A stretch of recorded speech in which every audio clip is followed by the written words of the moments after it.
A very good morning, students. I hope you all are well and good. I'm your Punjabi teacher, and today we are going to start our fourth chapter of grammar, that is ਲਿਪੀ ਲਗਾ ਅਤੇ ਲਗਾਖਰ। ਲਿਪੀ ਕੀ ਹੁੰਦੀ ਹੈ, ਲਗਾ ਅਤੇ ਲਗਾਖਰ ਕੀ ਹੁੰਦੇ ਹਨ, ਅੱਜ ਅਸੀਂ ਇਸ ਬਾਰੇ ਪੜਾਂਗੇ। ਸੋ ਸ਼ੁਰੂ ਕਰਦੇ ਹਾਂ ਸਾਡਾ ਚੌਥਾ ਪਾਠ, ਲਿਪੀ ਲਗਾ ਅਤੇ ਲਗਾਖਰ। ਹਰ ਭਾਸ਼ਾ ਦੀ ਆਪਣੀ ਲਿਪੀ ਹੁੰਦੀ ਹੈ। ਪੰਜਾਬੀ ਭਾਸ਼ਾ ਦੀ ਲਿਪੀ ਨੂੰ ਗੁਰਮੁਖੀ ਆਖਿਆ ਜਾਂਦਾ ਹੈ। ਇਸ ਲਿਪੀ ਦੇ ਪਹਿਲਾਂ 35 ਵਰਨ ਹੋਣ ਕਰਕੇ ਇਸ ਨੂੰ 35 ਅੱਖਰੀ ਵੀ ਕਿਹਾ ਜਾਂਦਾ ਹੈ, ਪਰ ਹੁਣ ਇਸ ਲਿਪੀ ਦੇ ਕੁੱਲ 41 ਵਰਨ ਹਨ, ਕਿਉਂਕਿ 35 ਵਰਨਾਂ ਪਿੱਛੋਂ 6 ਵਰਨਾਂ ਛੱਛੇ ਪੈਰ ਬਿੰਦੀਏ ਛਾ ਬੋਲੇ, ਖੱਖੇ ਪੈਰ ਬਿੰਦੀਏ ਖਾ ਬੋਲੇ, ਗੱਗੇ ਪੈਰ ਬਿੰਦੀਏ ਗਾ ਬੋਲੇ, ਜੱਜੇ ਪੈਰ ਬਿੰਦੀਏ ਜਾ ਬੋਲੇ, ਫੱਫੇ ਪੈਰ ਬਿੰਦੀਏ ਫਾ ਬੋਲੇ, ਲੱਲੇ ਪੈਰ ਬਿੰਦੀਏ ਲਾ ਬੋਲੇ ਦੇ ਪੈਰ ਵਿੱਚ ਬਿੰਦੀ ਪਾਈ ਜਾਂਦੀ ਹੈ। ਇਹ ਵਰਨ ਅਰਬ ਫਾਰਸੀ ਅਤੇ ਹੋਰ ਭਾਸ਼ਾਵਾਂ ਦੇ ਸ਼ਬਦਾਂ ਨੂੰ ਉਚਾਰਨ ਲਈ ਰਚੇ ਗਏ ਹਨ। ਹੁਣ ਲਿਪੀ ਦੀ ਪਰਿਭਾਸ਼ਾ ਕੀ ਹੁੰਦੀ ਹੈ? ਭਾਸ਼ਾ ਦੀਆਂ ਧੁਨੀਆਂ ਨੂੰ ਲਿਖਤੀ ਰੂਪ ਵਿੱਚ ਪ੍ਰਗਟ ਕਰਨ ਵਾਲੇ ਚਿੰਨ੍ਹਾਂ ਨੂੰ ਸਮੂਹ ਲਿਪੀ ਆਖਦੇ ਹਨ। ਭਾਵ ਕਿ ਇਹ ਜਿਹੜਾ ਸਮੂਹ ਹੈ, ਇਹਨਾਂ ਚਿੰਨ੍ਹਾਂ ਦਾ ਜਿਹੜਾ ਸਮੂਹ ਬਣਦਾ ਹੈ ਬੱਚੇ, ਉਸ ਨੂੰ ਅਸੀਂ ਲਿਪੀ ਆਖਦੇ ਹਾਂ। ਭਾਸ਼ਾ ਅਤੇ ਲਿਪੀ ਵਿੱਚ ਅੰਤਰ ਕੀ ਹੁੰਦਾ ਹੈ? ਭਾਸ਼ਾ ਅਤੇ ਲਿਪੀ ਵਿੱਚ ਬਹੁਤ ਅੰਤਰ ਹੁੰਦਾ ਹੈ। ਅਸੀਂ ਜੋ ਬੋਲਦੇ ਹਾਂ ਉਹ ਭਾਸ਼ਾ ਹੁੰਦੀ ਹੈ, ਅਤੇ ਉਸੇ ਗੱਲ ਨੂੰ ਜਦੋਂ ਅਸੀਂ ਲਿਖ ਕੇ ਪ੍ਰਗਟ ਕਰਨ ਲਈ ਜੋ ਚਿੰਨ੍ਹ ਵਰਤਦੇ ਹਾਂ ਉਹਨਾਂ ਨੂੰ ਅਸੀਂ ਲਿਪੀ ਆਖਦੇ ਹਾਂ। ਅਸੀਂ ਦੇਖਦੇ ਹਾਂ ਕਿ ਭਾਸ਼ਾ ਨੂੰ ਵੱਖ-ਵੱਖ ਲਿਪੀਆਂ ਵਿੱਚ ਲਿਖਿਆ ਜਾ ਸਕਦਾ ਹੈ। ਕਿਵੇਂ ਲਿਖਿਆ ਜਾ ਸਕਦਾ ਹੈ? ਜਿਵੇਂ ਮੈਂ 7ਵੀਂ ਜਮਾਤ ਵਿੱਚ ਪੜ੍ਹਦਾ ਹਾਂ, ਭਾਸ਼ਾ ਕਿਹੜੀ ਹੈ? ਪੰਜਾਬੀ ਹੈ, ਅਤੇ ਇਹਦੀ ਲਿਪੀ ਕਿਹੜੀ ਹੈ? ਗੁਰਮੁਖੀ। ਮੈਂ 7ਵੀਂ ਵਿੱਚ ਪੜ੍ਹਦਾ ਹਾਂ, ਭਾਸ਼ਾ ਕਿਹੜੀ ਹੈ? ਹਿੰਦੀ, ਅਤੇ ਲਿਪੀ ਕਿਹੜੀ ਹੈ? ਦੇਵਨਾਗਰੀ। ਮੈਂ 7ਵੀਂ ਵਿੱਚ ਪੜ੍ਹਦਾ ਹਾਂ, ਭਾਸ਼ਾ ਕਿਹੜੀ ਹੈ? ਅੰਗਰੇਜ਼ੀ, ਅਤੇ ਲਿਪੀ ਕਿਹੜੀ ਹੈ? ਰੋਮਨ। ਹਰ ਭਾਸ਼ਾ ਨੂੰ ਲਿਖਣ ਲਈ ਉਸਦੀ ਢੁਕਵੀਂ ਲਿਪੀ ਦਾ ਪ੍ਰਯੋਗ ਕਰਨਾ ਚਾਹੀਦਾ ਹੈ। ਜਿਵੇਂ ਪੰਜਾਬੀ ਨੂੰ ਗੁਰਮੁਖੀ ਲਿਪੀ ਵਿੱਚ, ਹਿੰਦੀ ਨੂੰ ਦੇਵਨਾਗਰੀ ਵਿੱਚ ਅਤੇ ਅੰਗਰੇਜ਼ੀ ਨੂੰ ਰੋਮਨ ਲਿਪੀ ਵਿੱਚ ਹੀ ਲਿਖਿਆ ਜਾਂਦਾ ਹੈ। ਜਦੋਂ ਅਸੀਂ ਕਿਸੇ ਭਾਸ਼ਾ ਨੂੰ ਕਿਸੇ ਗੈਰ ਭਾਸ਼ਾ ਦੀ ਲਿਪੀ ਵਿੱਚ ਲਿਖਦੇ ਹਾਂ ਤਾਂ ਸਾਨੂੰ ਮੁਸ਼ਕਿਲ ਹੋ ਸਕਦੀ ਹੈ। ਜਿਵੇਂ ਉਪਰੋਕਤ ਉਦਾਹਰਨ ਵਿੱਚ ਗੁਰਮੁਖੀ ਵਿੱਚ ਲਿਖੇ 7ਵੀਂ ਜਿਹੜਾ ਸ਼ਬਦ ਹੈ ਉਹਦੀ ਜਿਹੜੀ ਨਾਸਕੀ ਧੁਨੀ ਹੈ ਰੋਮਨ ਵਿੱਚ ਲਿਖੇ 7ਵੀਂ ਵਿੱਚ ਨਹੀਂ ਮਿਲਦੀ। ਉਸੇ ਤਰ੍ਹਾਂ ਪੜ੍ਹਦਾ ਸ਼ਬਦ ਨੂੰ ਰੋਮਨ ਲਿਪੀ ਵਿੱਚ ਲਿਖਣ ਵੇਲੇ ਪਰੇਸ਼ਾਨੀ ਹੁੰਦੀ ਹੈ, ਕਿਉਂਕਿ ਰੋਮਨ ਲਿਪੀ ਵਿੱਚ ੜ ਦੀ ਧੁਨੀ ਲਈ ਕੋਈ ਚਿੰਨ੍ਹ ਨਹੀਂ ਹੈ। ਵੱਖ-ਵੱਖ ਭਾਸ਼ਾਵਾਂ ਦੀਆਂ ਲਿਪੀਆਂ ਕਿਹੜੀਆਂ ਹਨ? ਹੁਣ ਪੰਜਾਬੀ ਭਾਸ਼ਾ ਦੀ ਲਿਪੀ ਕਿਹੜੀ ਹੈ ਬੱਚੇ? ਗੁਰਮੁਖੀ।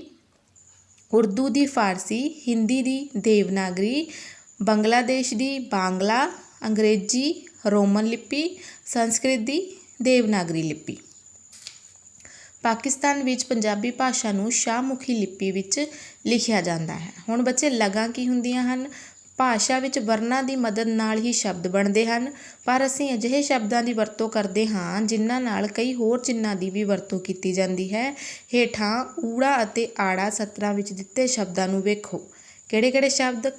ਘਰ, ਨਰਮ, ਸ਼ਰਬਤ, ਪਰਬਤ, ਧਰਮ, ਇੰਜ ਨਹੀਂ, ਕੇਲਾ, ਬੈਠਕ, ਗੋਂਦ, ਬੂੰਦ, ਹੁਣ, ਔੜ, ਆਦਰ।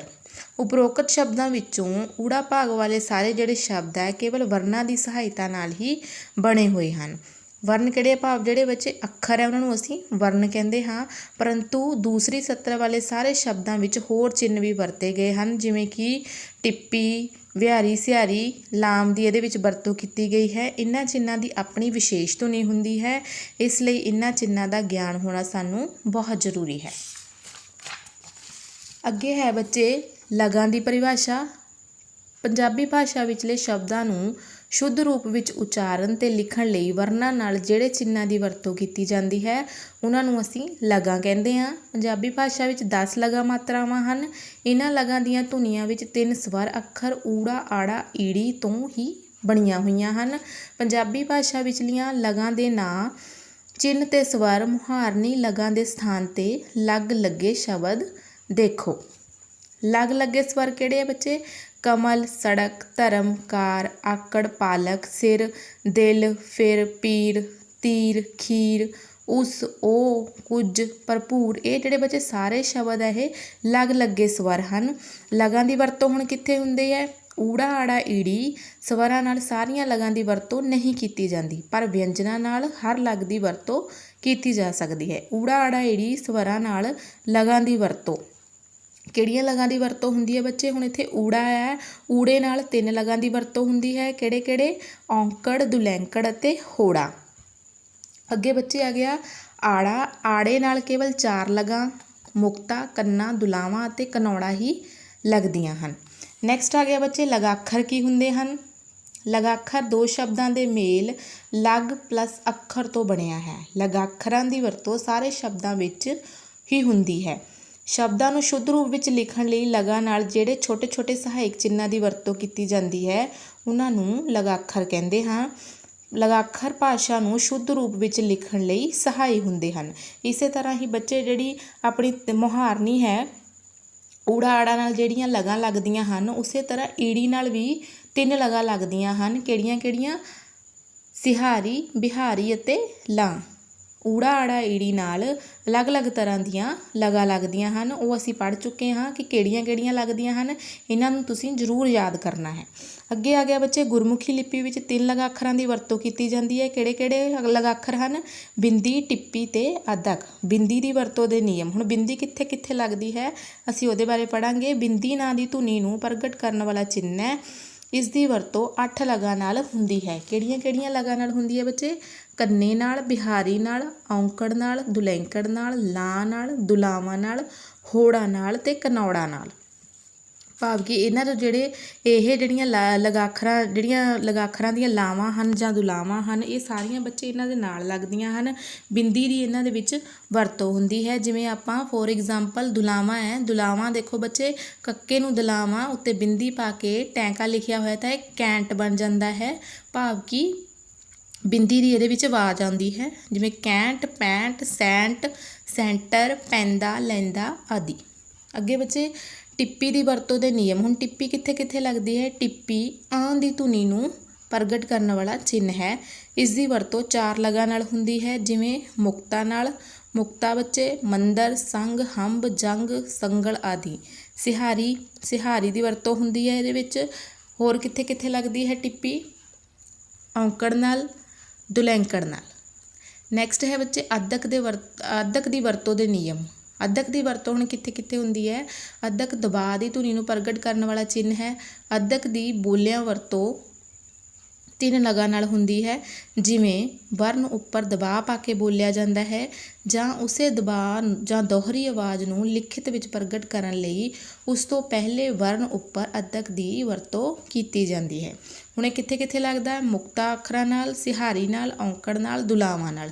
ਜਿਵੇਂ ਬੱਚੇ ਮੁਕਤਾ ਅੱਖਰ ਆੜੇ ਤੇ ਟਿੱਪੀ ਕੱਕਾ ਅੱਕ, ਸੱਕ, ਹੱਕ, ਚੱਕਰ, ਲੱਕੜ, ਮੱਕੜ ਆਦਿ। ਅਤੇ ਉਵੇਂ ਹੀ ਇਹ ਸਿਹਾਰੀ ਨਾਲ ਵੀ ਲੱਗਦੀ ਹੈ। ਜਿਵੇਂ ਹਾਹੇ ਨੂੰ ਸਿਹਾਰੀ ਉੱਤੇ ਅੱਧਕ ਕੱਕਾ ਹਿੱਕ।